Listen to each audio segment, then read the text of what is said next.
about this live. First of all, I had me a little bit of music playing in the background and it got flagged. So I know now, no music, no sound. So you all just get to hear my voice. Second thing is, these get recorded and they get uploaded. So I am watering my plants in here today. That's what we're going to be doing. And we're just going to be talking about some things as they come along. It may be plant related. It may not be 100% plant related, but I may have some more stories that ties all into. Everything in here is plant related, okay? This right here is my fallen over plants. Custom design. I have maybe shared with you a time or two. I've been working on embroidery, something for plant lovers. So I've just been coming up with concepts. Nothing's been in the full. Making websites is very hard. It's complicated, and if you try to go cheap, you pay the price in another way. So one of the things that we've been doing, well, my wife, she went with Shopify, and that has been really good for her. So maybe that'll be a website that I will eventually convert to if that's something later on in the future. Close, hopefully sooner. I'm tearing that all the way up. Let's get into it. All right, so when it comes to watering your plants, I know I got a little nervous. I don't know why. I don't know. Anyway, when it comes to watering plants, guys, you definitely want to make sure you use it like room water temperature water, okay? You shock your plants when the water is cold. So just do room temperature water. My water comes out cool, so I just add in a little bit of hot water and usually balance it out. Next thing that you want to do is water your plants with some type of food if you're not using fertilizer. Now, the thing is about fertilizer is that you can use too much of it and it can actually ruin your plants. You can over fertilize your plants and that will cause a lot of yellowing and other issues that I haven't had to deal with directly because I probably under fertilize my plants and definitely don't over fertilize, so I haven't ran into those issues. But I do know a telltale sign of over fertilizing your plant is the plant turning yellow. I actually did have that one issue. This was many years ago. I just kept putting fertilizer in the plant. I don't know why. I just did it, and that was that. It was the miracle grow. So maybe it was the cool water turning blue. I don't know. But anyway, this is what we're doing though. We're just watering the plants. Use your room temperature. Now, what I feed my plants with is food. Let me get that for you.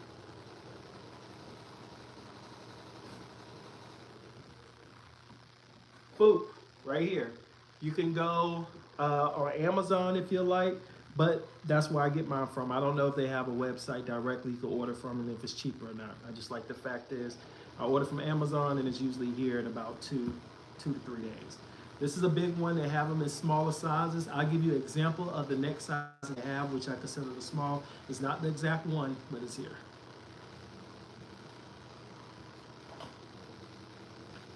No, I do not. Once they legalize it here, though, I definitely will. Definitely want to. I feel like I'm up to the challenge, and I feel like I want to make sure that it's a worthable challenge because if I do something, anything I do and moving forward in life, it's gonna be to make money, you know. And so if I can grow this stuff and be able to sell it to pharmaceutical companies, and they're gonna write me out a check, I sure will. That's what I would like to do. Get those contracts, get that long-term wealth building. But this right here is the next size that you want to go with if you don't want to go with this huge size right here. Now, I will tell you, still is fish poop, so all fish poop stink. But this is probably the best smelling fish poop that I've had to deal with. And it does a really good job for my plants. And this is the next size. Now this right here is a plant food, which I consider, it says fish fertilizer, so I've been using it more so as a fertilizer.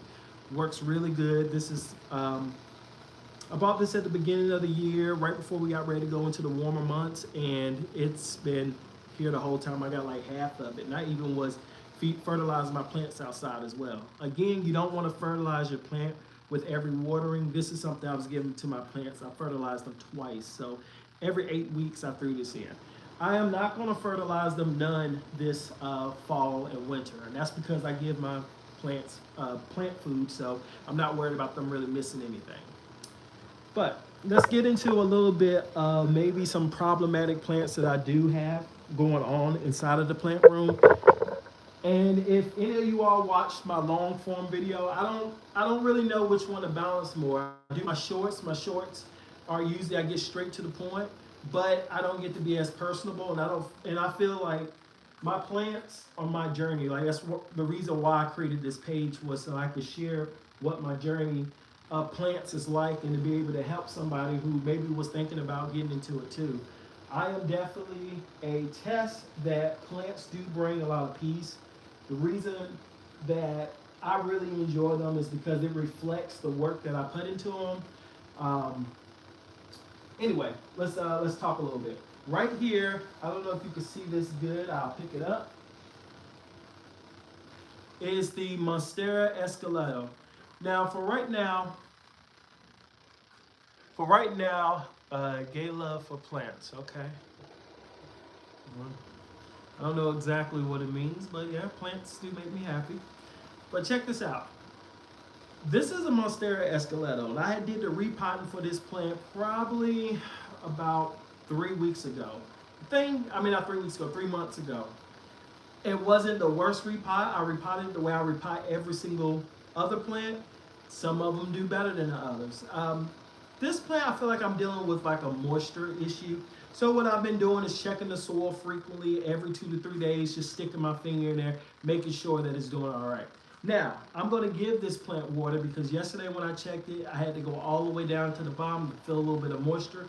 And since the top 2 inches feel dry, I'm going to go ahead and water it.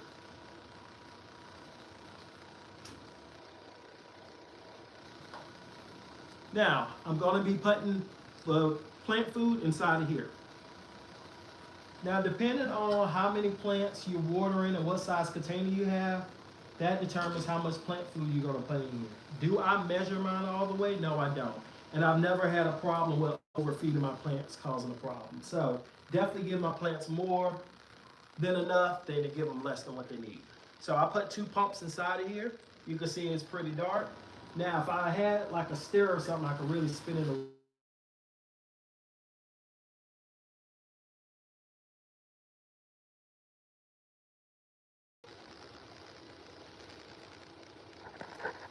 Okay. Can you all, I don't know if we got disconnected or not. Can you all see here? I got a phone call and it didn't work. All right, we're gonna continue. Okay, cool, it's working. Yeah, they are, plants really are, they really are. All right, now I'm gonna go ahead and water this plant and I'm gonna make sure that it passed through. I don't know if you can see it or not, the water draining. I'm trying not to let it go crazy, but it's passing through, so we're good to go.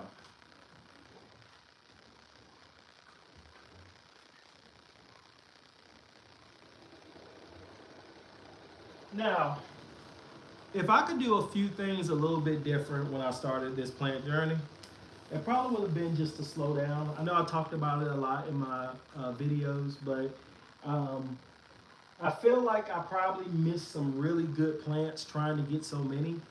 And one thing that I found out about myself is that I don't require a lot. That's probably something everybody says, but I noticed that I can have one kind of plant and just have 2 or 3 or 4 different varieties or colors of that particular one. Like pothos, like a pothos can come in many different versions, but I'm happy with just that plant, the shape, the way it grows, the look of it, all of it. And if I just have different varieties of colors of it, it makes me feel like I have enough plants, And so I just bought into all of these plants, different ones, and it was because, I got online, and when you get online, you start to see other people's plants, you start to see what other people recommend or what other people are seeking after. And once you do that, all of a sudden you want it now, And I saw plants that I didn't even know existed. I was like, oh, I have to have it. And I thought that it was going to give me something. I don't know what I thought it was going to give me. I thought that having the baddest, coolest plants was going to make me like cool, until I realized like for the people who really are into their plants, they don't care, first of all, what kind of plants you have, because that's your plants, not theirs, And for people who are looking at plants or are considering plants, like, yes, they love the fact that you've shown them an example of what the plant looks like. But when it comes to your plant, it's your plant. I don't know. I feel like I kind of lost myself in there. Probably talking too much. Let me scale it back. No real problems are going on in this room, and that's a good thing. It also keeps me afraid because I feel like out of all these plants in this room, one plant should have something going on, and it makes it just feel like something just might be hiding in here, but I don't know. Let's see here.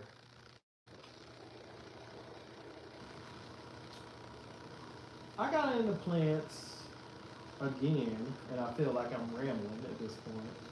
I just feel like I just got into the plants because I just needed a hobby. You know, during the time that COVID came and closed the gym down, and that's my first love is going to the gym, working out, getting mentally prepared. And after that closed, I was stuck in the house, and so I needed something to do in the house. And I'm the stay-at-home dad, well, homemaker in the house, and I had pretty much got my kids in school. Like at that point, my daughter, she was a baby, so she kept me kind of occupied. But once I got them both, everybody was in school, I got bored. Like I needed a hobby, and I didn't know what I could do that didn't require me to have to talk or interact with people. I'm not a real social person, as most plant people are introverts. And it's not that I would not talk or have a conversation with you. It's that most people don't want to talk about the stuff I want to talk about. Like, it's this thing going around on TikTok as a joke of guys who don't watch sports, and that couldn't be any more true. It's me.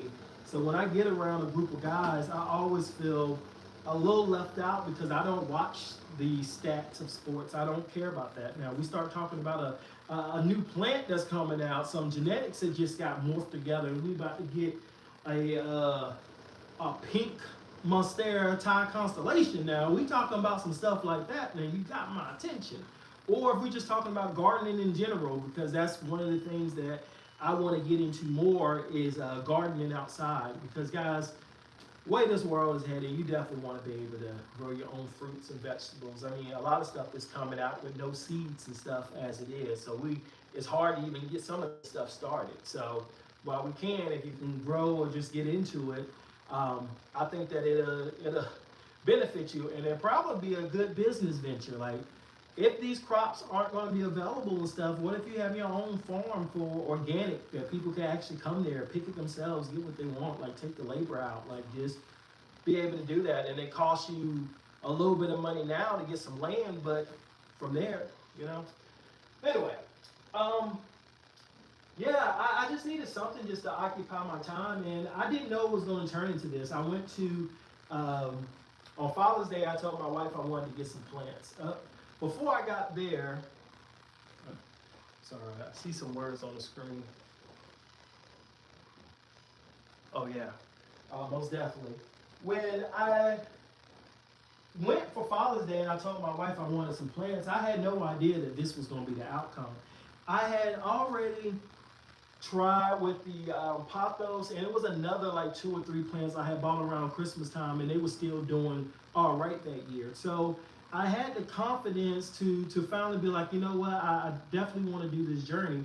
And I didn't know it was a journey, I should back that up. I definitely wanted to get some plants. And when I bought the plants, I didn't know though that many plants existed. I just walked in there, and of course you walking into a local nursery that specializes in plants. I just saw so many cool plants I just wanted to buy. Of course I couldn't buy all of what I wanted to buy. So then it was like, well, I'm gonna buy them later. I'm going to come back for them. So then I would come back for them. And then after I came back for them, there were certain plants that either didn't look the way I wanted to buy them, or I didn't want to pay that much for them, or I was just looking to see if I can get them bigger or another size. So then I started going online and looking at plants. And at that time, I hadn't started my Instagram. My Instagram was supposed to be, and only is, a photo or video copy of my plant journey.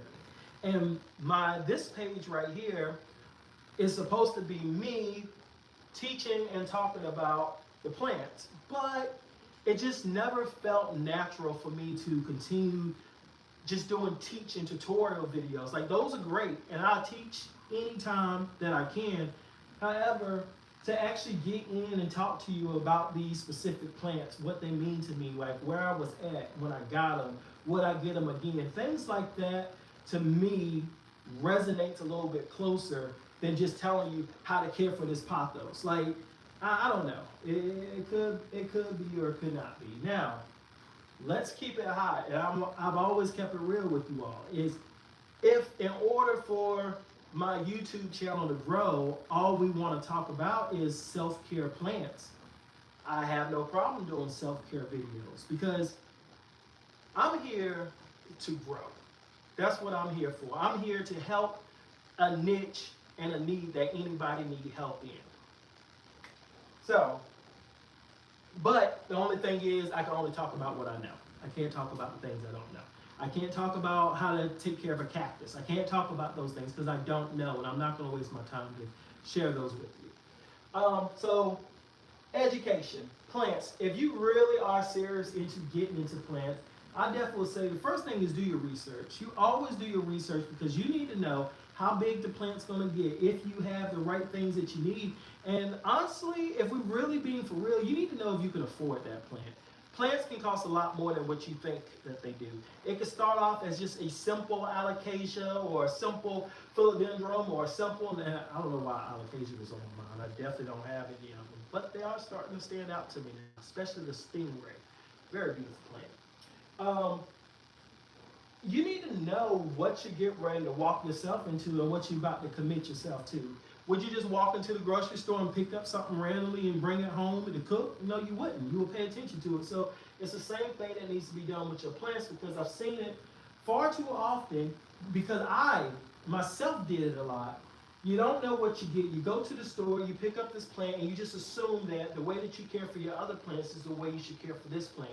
Okay, your pothos, if that's your first plant that you've ever owned or the only plant that you own, your pothos is going to do good in anything, okay? So this is the thing. Don't, just because you have a pothos that's been doing good for 2 or 3 years, that don't give you the I'm not going to say it doesn't give you the right because you can do whatever it is you want to do, but I would hate for you to waste your money to just jump straight into, let's say, taking care of an alocasia or taking care of, let's even go with a philodendron. Now, a pothos and a philodendron, in my opinion, receive almost the exact care. But one thing I just recently learned about the pothos is that they do like a little bit more moisture. So kind of like the way that I pot up a monstera and I add a little bit of indoor pot mix, that's the exact way that pothos like to be taken care of. I didn't know that. So it's not the exact same care that you give to both of them that's the same, okay?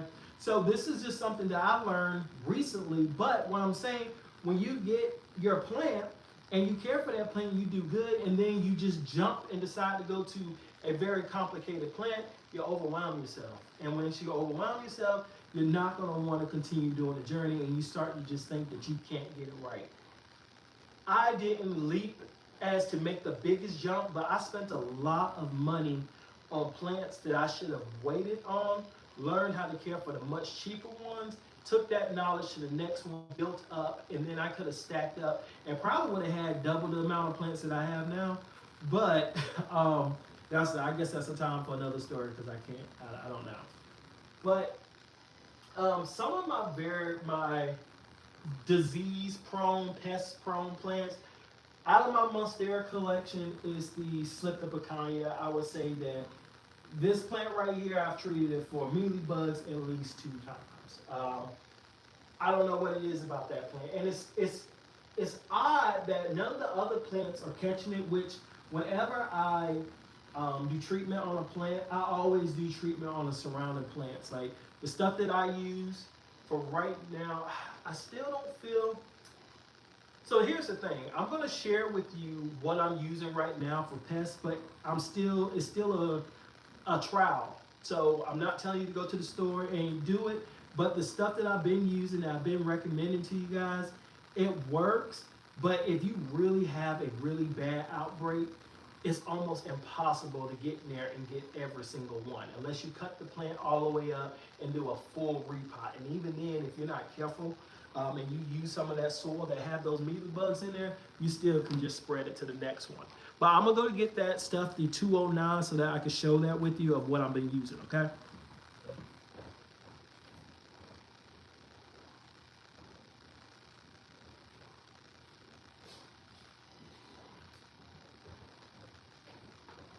Sorry, my bad. I called it 209. It's not 209, it's called 203. So this right here is the I got this one off of Amazon. It's called SNS 203. Now this is what I've been using for thrips and for mealy bugs. So far, I've just been pouring into the water, spraying it on the leaves, and I also for some of the repots that I did, I took like a capsule full of it, mixed it in with some water, and put it in there. So again, this right here, I'm just trialing it right now. I don't know if it's something you should buy, but so far I seem to be getting good results, especially when I spray it on the leaves with those mealy bugs. As long as I hit those mealy bugs and I hit a spray off, I haven't been seeing them in the same place, and it's really been getting in those nooks and crannies, because under those leaves is where those mealy bugs be sitting at. So even if you visually think that you got them all, just to do a check, flip that leaf over or get in that little corner, that little crack, just make sure, okay? All right. So that's definitely the Slip the Picanha. The Monstera Slip the Picanha is my most problematic Monstera that I own. Would I buy that plant again? Yes, I would. It's something about that plant that's just so beautiful. I've seen one of them on a plank, and I feel like I keep buying the wrong one. I believe it's two versions of the Monstera Slip the Picanha. And the one that I want is the one that I can put on a plank and grow it up because it splits, well, fenestrates. I don't know if this is the plant or not because the leaf size is so small. However, the longer this plant exists with me, I've noticed that the bigger the leaves are getting. So now these right here are the most recent leaves right here, but I do notice that they can get this big. So if I could put this on a plank so they can grow up on, I'm wondering if I can get those nodes to attach if I keep it moist, and they'll be able to fenestrate for me and size up. Who knows?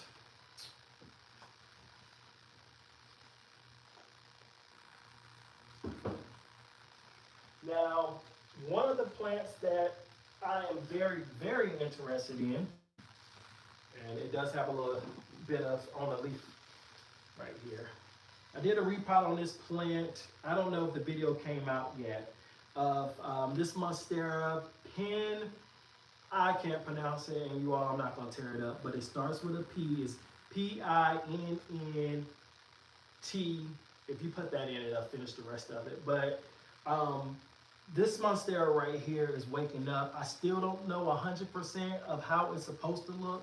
I think this is the final look, because when I bought this plant, it was a lot darker and the leaves hadn't woken up. It was more so drooped down. Now, I don't believe the plant was dehydrated or anything because it was completely soaked when I got here. And I took it out of that. I know Monsteras need to be in a nice moisture type soil, but that was just soggy wet. And I knew that it was going to be problems inside this room.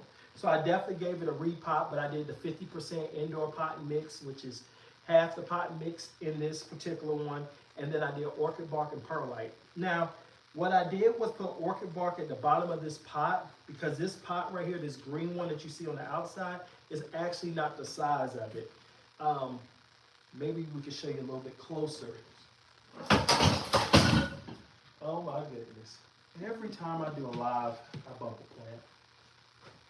That was a video I talked about, so you know that I'm not playing when I said that I've lost a lot of plants off of being clumsy.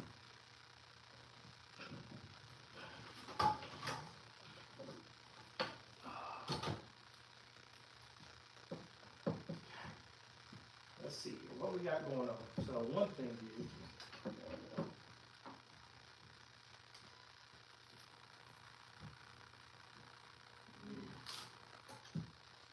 definitely tore that leaf. I can hear it rip. All right, let's see here. I don't think it did too much damage. Y'all, what we got?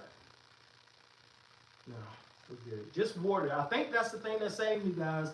Me just watering the plant made it a lot heavier, and it didn't just come out moisten the soil up so it all stayed in the pot. But if I wouldn't have watered this all this as dry as it was, it definitely would have crumbled out.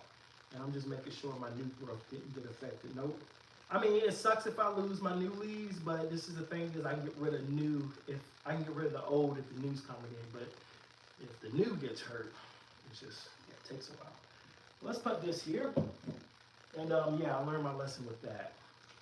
I don't even know why I was there. Ooh. All right. I think I was talking about this plant. All right, there, guys. When my plants and stuff drop, that just bothers me because it takes plants a long time for them to be able to grow. At least get to a healthy size. And I already went through the trial and error part where I lost a lot of plants just from poor care. Now they would get really big, and then as soon as they get sick, boom, they would die. So now they actually keep them alive. Now I don't want them dying from a fall or something. You know what I mean? But anyway, guys, all I'm gonna do is go around here. That kind of has my mood just a different way. So I always want to make sure that I'm positive when I'm talking on here, and that just has me a little bit upset. So I'm gonna get ready to hop off of here and get myself together. I'm gonna make a video this weekend, guys, that I'm gonna post, and well, I'm gonna post it this weekend. But I'm gonna get in here and do a full walk around in the room and just inform you on all the plants and everything that's going on. Because doing it live, guys, we could be on here for hours going through because I'm just that thorough. I check every leaf from one side of the room to the other. But anyway, guys, you all take care, and y'all have a good day.